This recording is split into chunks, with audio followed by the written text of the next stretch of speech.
हाँ तो भाई क्या हाल है। आई होप सब बढ़िया होंगे। तो आज के इस नए लेक्चर में हम पढ़ने वाले हैं एक नया टॉपिक, और इस टॉपिक का नाम होने वाला है फंक्शंस ऑफ मनी। ठीक है, तो फंक्शंस ऑफ मनी होगा इस टॉपिक का नाम। और जैसा ये नाम सजेस्ट करता है, हम इतनी देर से मनी के बारे में पढ़ते हुए आ रहे हैं। ठीक है, मनी की हमने हिस्ट्री पढ़ी, फिर मनी के टाइप्स पढ़े, कितने कितने टाइप्स होते हैं, फिर उनके सब टाइप्स पढ़े हमने। जैसे हमने पढ़ा था कि प्लास्टिक मनी होता है, तो फिर हमने प्लास्टिक मनी के टाइप्स पढ़े थे। अब हम इस चैप्टर के एंड में आ चुके हैं ऑलमोस्ट, और हम पढ़ेंगे थोड़े से और कैरेक्टरिस्टिक्स मनी के। तो क्योंकि हमने ये कैरेक्टरिस्टिक्स पहले भी पढ़े हैं, तो मैं जल्दी जल्दी समअप कर दूंगा, ये लेक्चर ज़्यादा लंबा नहीं होगा। तो आज के लेक्चर में पढ़ने वाले हैं फंक्शंस ऑफ मनी, यानी कि मनी का यूज़ क्या है भाई, क्यों यूज़ कर रहे हैं हम इसको। ठीक है, तो सबसे पहले हम डील करेंगे इसके प्राइमरी फंक्शन से। किससे? प्राइमरी फंक्शन से। तो देखो, प्राइमरी का मतलब होता है मेन। ठीक है, प्राइमरी का मतलब होता है मेन। तो ये इसके मेन फंक्शंस है। तो मनी के दो मेन फंक्शंस हैं। पहला है मीडियम ऑफ एक्सचेंज, यानी कि अगर हमें कोई भी गुड्स एंड सर्विसेज खरीदनी है, अवेल करनी है, तो मनी हमें हेल्प करता है उन चीज़ों को अवेल करने में। ठीक है, परचेज करने में। ये सब मनी का सबसे बेसिक और मोस्ट इम्पॉर्टेंट फंक्शन है। ठीक है, आपको कोई भी प्रोडक्ट चाहिए, तो अब आपको प्रोडक्ट के बदले प्रोडक्ट या सर्विस के बदले सर्विस देने की कोई ज़रूरत नहीं है। मनी एग्जिस्ट करता है, आप मनी का यूज़ करें। समझ गए? तो मनी ने क्या किया, बार्टर सिस्टम को बिल्कुल हटा दिया, जिसमें हमें डबल कोइंसिडेंस ऑफ वांट्स की ज़रूरत पड़ती थी, यानी कि प्रोडक्ट के बदले प्रोडक्ट, और वही प्रोडक्ट जो दोनों को चाहिए और जो दोनों देना चाहते हैं। तो इसने क्या किया, बहुत काम आसान बना दिया। आप कभी भी अपने मनी का यूज़ करके कोई भी प्रोडक्ट या सर्विस खरीद सकते हैं। तो सबसे पहला पॉइंट आया होप समझ में आया होगा कि मीडियम ऑफ एक्सचेंज सर्व करता है और डबल कोइंसिडेंस ऑफ वांट्स को हटाता है। ठीक है, फिर है मेजर ऑफ वैल्यू। अब देखो, हम हज़ारों प्रोडक्ट से डील करते हैं डेली, हज़ारों सर्विसेज अवेलेबल हैं मार्केट्स में, लेकिन हम इनको कंपेयर कैसे करें। ठीक है, आप जैसे आपने कहावत सुनी होगी ना, एप्पल्स को ऑरेंजेस से कैसे कंपेयर किया जाए, तो वही है। एप्पल को आप ऑरेंजेस से कंपेयर नहीं कर सकते। लेकिन मनी ने क्या किया है, मनी ने एक कॉमन यूनिट सेट कर दी सारे प्रोडक्ट्स और सर्विसेज के लिए। अब हम क्या कर सकते हैं, इस कॉमन यूनिट की मदद से सारे प्रोडक्ट्स और गुड्स को कंपेयर कर सकते हैं। तो मनी की ये खासियत है। तो मनी ने क्या किया, एक स्टैंडर्ड यूनिट सेट कर दी। जैसे एग्जाम्पल से समझते हैं, जैसे हम डिस्टेंस को मेजर करते हैं किसमें, मीटर से या किलोमीटर से या सेंटीमीटर से, जो कि इंटर कन्वर्टेबल है, यानी कि हम एक दूसरे से इसको दूसरे में कन्वर्ट कर सकते हैं। तो यानी डिस्टेंस को मेजर करने की कॉमन यूनिट क्या बन गई, मीटर बन गई थी, है ना। किलोमीटर भी मीटर का ही बड़ा वाला फॉर्म है।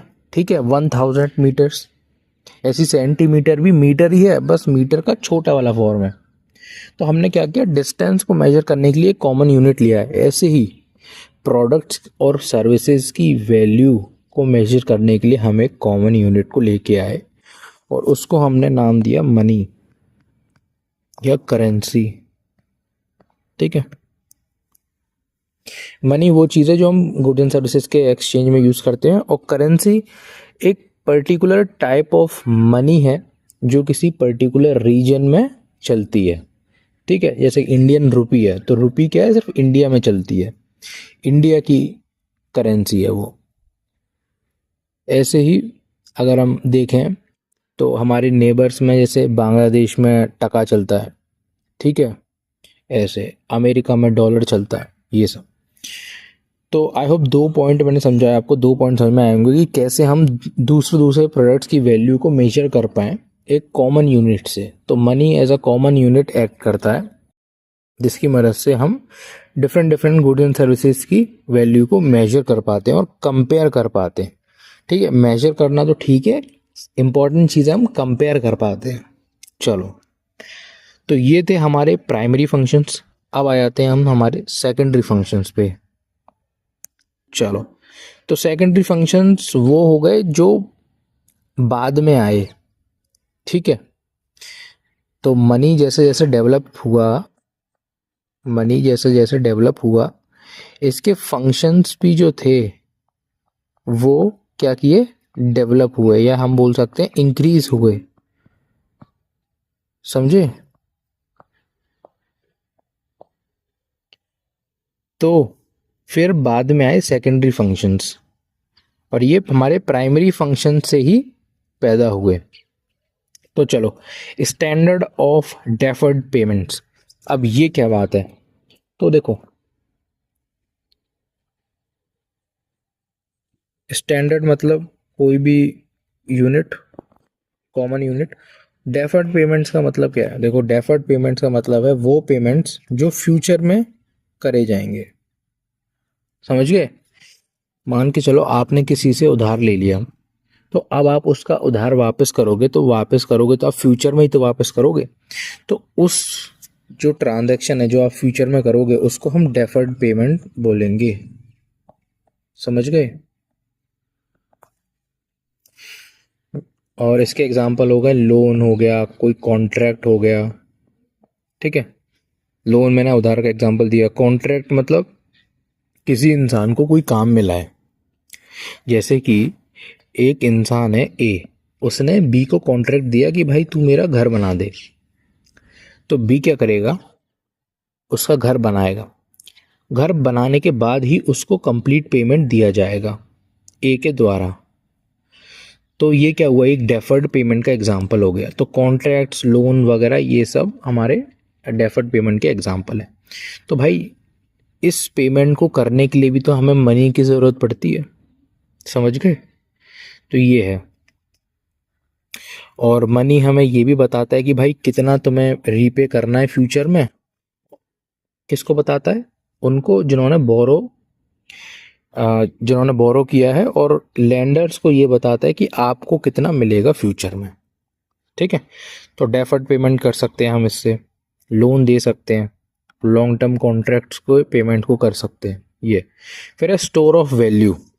देखो, मनी क्या कर रहा था, पहले मेजर कर रहा था चीज़ों की वैल्यू को, लेकिन मनी में अब खुद भी वैल्यू है। Money equals to value. क्यों है मनी में वैल्यू? मनी में वैल्यू इसलिए है क्योंकि वो बाकी सारे गुड्स एंड सर्विसेज को अफोर्ड कर सकता है। समझ गए? इसलिए मनी में खुद में एक वैल्यू है। तो money acts as a store of value. तो ये लोगों को मदद करता है उनकी परचेजिंग पावर को स्टोर करने में। परचेसिंग पावर को स्टोर करने में मदद करता है ओवर टाइम। ठीक है, अब ऐसा नहीं है कि ये सिर्फ अकेली ही ऐसी चीज़ है जो as a store of value act कर सकती है। और भी बहुत सारी चीज़ें, जैसे कि हमारा रियल एस्टेट हो गया, गोल्ड हो गया, स्टॉक्स हो गए, बॉन्ड्स हो गए, म्यूचुअल फंड्स हो गए। ठीक है, और भी बहुत सारी चीज़ें हैं, जैसे कि सुवनीर्स हो गए, है ना, एंटीक आइटम्स हो गए, ये सारी चीज़ें। NFTs आजकल के ज़माने में और आ गई हैं। तो ये भी as a store of value act करती हैं। लेकिन मनी जो है वो सबसे ज़्यादा स्टोर ऑफ वैल्यू एक्ट करता है और सबसे ज़्यादा लिक्विड होता है, यानी कि ईजिली हम इसको कन्वर्ट कर सकते हैं। किस में? गुड्स एंड सर्विसेज में। तो as a store of value भी एक्ट करता है, और हाईली लिक्विड तो होता ही है। ठीक है, लिक्विडिटी मैंने आपको बताई थी कि liquidity is the ability of a currency to get converted into goods and services. ठीक है, फिर ये तो हो गया हमारा। अब है ट्रांसफ़र ऑफ वैल्यू। तो स्टोर ऑफ वैल्यू कर रहा है, तो सीधी सी बात है, जब हम इसको यूज़ करेंगे, इस वैल्यू का जब हम यूज़ करेंगे तो वो ट्रांसफ़र हो जाएगी, है ना। यानी जब हमने इसका यूज़ किया तो वो मनी पहले अगर ए के पास था और इनके बीच में क्या हुआ, ट्रेड हुआ तो अब जो मनी है वो बी के पास पहुंच जाएगा। तो यानी ट्रांसफ़र हो गई ना वैल्यू, एक जगह से दूसरी जगह या एक पर्सन से दूसरे पर्सन। तो मनी ट्रांसफ़र ऑफ वैल्यू को भी प्रमोट करता है, या ट्रांसफ़र ऑफ वैल्यू के लिए हम इसको यूज़ करते हैं। ठीक है, तो अब बी के पास मनी आ गया, बी ने ज़रूर इसको गुड्स एंड सर्विसेज प्रोवाइड की होंगी, तभी तो इसके पास मनी आया, तभी तो इनके बीच में एक ट्रांजैक्शन हुआ, क्योंकि एक ट्रेड हुई है किसी ना किसी प्रोडक्ट या सर्विस की। तो यहाँ पे ट्रांसफ़र ऑफ वैल्यू भी हमें देखने को मिलता है, किसकी वजह से? मनी की वजह से। और ये बहुत आसान भी होता है। अब यहाँ पे कुछ शब्दों का यूज़ किया गया इन्वेस्टमेंट और रेमिटेंसेस के बारे में, क्योंकि इन्वेस्टमेंट और रेमिटेंसेस जो हैं वो एक तरीके के ट्रांसफ़र ऑफ वैल्यू है, बट इनमें डिफरेंस होता है। तो उस डिफरेंस को मैं शॉर्ट में समझा देता हूँ। ठीक है, तो रेमिटेंस जो होता है, और यहाँ पे रखेंगे इन्वेस्टमेंट। ठीक है, रेमिटेंस जो पर्सन है वो ट्रांसफ़र करता है अपनी फैमिली को या उन ग्रुप ऑफ पीपल को जो उसे लगता है कि जिसके ये पैसे काम आएंगे। ठीक है, नॉर्मल ट्रांजैक्शंस के लिए हो सकता है, एजुकेशन, हेल्थ केयर, ठीक है, या फिर नॉर्मल लिविंग के लिए। जनरली जो रेमिटेंस है वो भेजे जाते हैं एक माइग्रेंट के द्वारा अपने नेटिव कंट्री में। जैसे कि इंडियंस जो हैं वो बहुत ज़्यादा दुबई में, मिडल ईस्ट में, यूरोप में काम करते हैं, तो वो जब अपनी फैमिली को पैसे भेजते हैं तो वो जो पैसा जो कहलाता है वो रेमिटेंस कहलाता है। ठीक है, और इंडिया जो है वो हाईएस्ट रेमिटेंस अर्निंग कंट्री है, अबाउट $100 बिलियन। इंडिया को पर ईयर $100 बिलियन रेमिटेंस आता है। ठीक है, तो इससे इकोनॉमी बूस्ट होती है हमारी। तो रेमिटेंस जो है वो एक पर्सन अपनी फैमिली को भेजता है एक दूसरी कंट्री में। ठीक है, एक दूसरी कंट्री से या रीजन से, जिससे कि घर का खर्चा चल पाए। ये प्रॉफिट मोटिव के लिए नहीं भेजा जाता। ठीक है, लेकिन investment on the other side profit motive के लिए किया जाता है।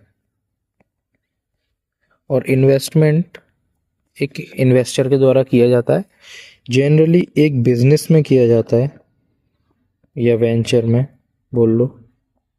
क्यों किया जाता है? फ्यूचर में रिटर्न्स के लिए, फ्यूचर में रिटर्न्स के लिए, समझ गए? जिससे कि उसे फ्यूचर में फ़ायदा पहुंच सके अगर वो बिज़नेस सक्सेसफुल होता है तो ये था रेमिटेंस और इन्वेस्टमेंट के बीच में अंतर। अब हम पढ़ेंगे अदर फंक्शंस के बारे में। तो other basis of credit system, तो अब हम किसी को लोन देते हैं तो हम मोस्टली लोगों को लोन्स मनी के फॉर्म में ही देते हैं। ठीक है, तो क्रेडिट सिस्टम क्या है? क्रेडिट सिस्टम वो सिस्टम है जहाँ पे लोगों को लोन दिया जाता है। तो वो सिस्टम जो लोन्स में डील करता है उसको हम क्रेडिट सिस्टम बोलते हैं। क्रेडिट का मतलब ही है लोन। ठीक है, तो जो लोन है वो majority of the time money के फॉर्म में ही दिया जाता है। और ये क्रेडिट कहाँ से क्रिएट होता है? तो लोग क्या करते हैं, अपना पैसा डिपॉजिट कर देते हैं एज डिपॉजिट्स। ठीक है, तो वो पैसा आ जाता है बैंक के पास और बैंक इसको क्या कर देता है? क्रेडिट कर देता है। समझ गए? यानी लोन दे देता है। तो basis of credit system money ही बना हुआ है। और भी चीज़ों का यूज़ किया जाता है बट मोस्टली मनी का ही यूज़ किया जाता है। तो जिस चीज़ का डोमिनेशन होता है हम उसी के बारे में बात करते हैं। फिर maximisation of utility and profit. अब ये कैसे हो रहा है? तो मैक्सिमाइजेशन ऑफ यूटिलिटी तब होता है जब हमारे जो कंज्यूमर्स होते हैं वो मैक्सिमम सेटिस्फैक्शन ड्राइव करते हैं या यूटिलिटी ड्राइव करते हैं किसी भी प्रोडक्ट को बाय करने से। और ये वो तभी कर पाएंगे जब वो एक प्रॉपर कैलकुलेशन कर पाएंगे, एक मैक्सिमम प्रॉफिट अर्न कर पाएंगे किसी क्योंकि सबके पास लिमिटेड गुड्स होते हैं, तो उन लिमिटेड गुड्स में मैक्सिमम यूटिलिटी ड्राइव करना ये मनी ही उनको अलाउ करता है, क्योंकि मनी की वजह से ही वो चीज़ों की प्राइस कंपेयर कर पाते हैं, कैलकुलेट कर पाते हैं। ठीक है, तो इसी की वजह से वो मैक्सिमम यूटिलिटी ड्राइव कर पाते हैं। अब आपके पास लिमिटेड अमाउंट ऑफ मनी है, तो आप एक ऐसा अल्टरनेटिव चूज़ करोगे जो अच्छा तो हो, प्राइस में भी कम हो। ठीक है, तो आप उसको चुनोगे, तो आपको क्या है, आपकी यूटिलिटी मैक्सिमाइज हो रही है, प्राइस कम और क्वालिटी ज़्यादा या क्वांटिटी ज़्यादा। ठीक है, फिर प्रॉफिट कैसे मैक्सिमाइज करता है, तो जो प्रोड्यूसर्स हैं वो भी मनी का यूज़ करते हैं अपने सारे प्रोडक्शन को और रेवेन्यूज़ को और कॉस्ट को कैलकुलेट करने में, और उसी हिसाब से डिसीजन लेते हैं। तो फिर उनके भी प्रॉफिट जो है उसको कैलकुलेट करने में मनी ही हेल्प करता है। तो maximisation of utility and profit में हमारा मनी जो है हेल्प करता है। फिर distribution of national income, nation ने जितनी भी इनकम कमाई, जितना भी सब कुछ हुआ, वो मनी के फॉर्म में ही होता है। मनी को ही एज अ यूनिट यूज़ किया जाता है नेशनल इनकम को कैलकुलेट करने में और इसको डिस्ट्रीब्यूट करने में। आपके घर अगर कोई इंसान जॉब करता हो तो सैलरी जो है मनी के फॉर्म में आती है, रुपीज़ के फॉर्म में आती है, ना कि प्रोडक्ट्स या सर्विसेज के फॉर्म में। ठीक है, प्रोडक्ट्स और सर्विसेज के फॉर्म में नहीं आती, मनी के फॉर्म में आती है। तो जब डिस्ट्रीब्यूशन ऑफ नेशनल इनकम होता है तो वो मनी के फॉर्म में ही होता है। ठीक है, लैंड, लेबर, कैपिटल, एंटरप्रेन्योरशिप, जो अपना कमाते हैं रेम्यूनरेशन, वो रेंट, वेजेस, इंटरेस्ट और प्रॉफिट के बेसिस पे कमाते हैं, और ये सारी चीज़ें मनी में ही एक्सप्रेस्ड की जाती हैं कि हाँ भाई बता कितना रेंट आया ज़मीन पे, या बता कितना कमा के लाया है तू, है ना, या फिर कितना इंटरेस्ट देना पड़ेगा तेरे को इस लोन पे। तो वो सब मनी के फॉर्म में ही होता है, मनी को ही एज अ यूनिट बनाया जाता है। ठीक है, तो आई होप ये समझ में आया होगा तुम्हारे। चौथा पॉइंट है कि इंश्योर करता है लिक्विडिटी को। अब लिक्विडिटी मैंने आपको बताया, ईज ऑफ कन्वर्टिबिलिटी। ठीक है, तो इसको इजीली हम कन्वर्ट कर सकते हैं किस में, गुड्स एंड सर्विसेज में। तो ये मनी जो है हाईली लिक्विड होता है, तो इस वजह से हमारा ये जो है प्रमोट्स ईज ऑफ कन्वर्टिबिलिटी, तो यानी ईज ऑफ कन्वर्टिबिलिटी को प्रमोट करता है मनी, क्योंकि ये हाईली लिक्विड होता है, और इसी लिक्विडिटी को मनी इंश्योर करता है। तो आई होप ये तुम्हें समझ में आया होगा। Crucial for financial stability and ease of transaction, तो ट्रांजैक्शन करने में हमें मनी काफ़ी हेल्प करता है, क्योंकि हमें कोई प्रोडक्ट नहीं चाहिए, कोई सर्विस नहीं चाहिए, यानी डबल कोइंसिडेंस ऑफ वांट्स नहीं चाहिए। ठीक है, और फाइनेंशियल स्टेबिलिटी को भी मेंटेन रखता है, क्योंकि जितना इजीली पेमेंट कर पाओगे आप, उतना ही अच्छी इकोनॉमी आपकी चलेगी, उतने ही ज़्यादा लोग एक्सचेंज करेंगे प्रोडक्ट सर्विसेज को। तो ये थी हमारी मनी की कहानी। ठीक है, आगे लेक्चर्स में हम नेक्स्ट टॉपिक्स को पढ़ेंगे। तब तक के लिए टाटा बाय बाय।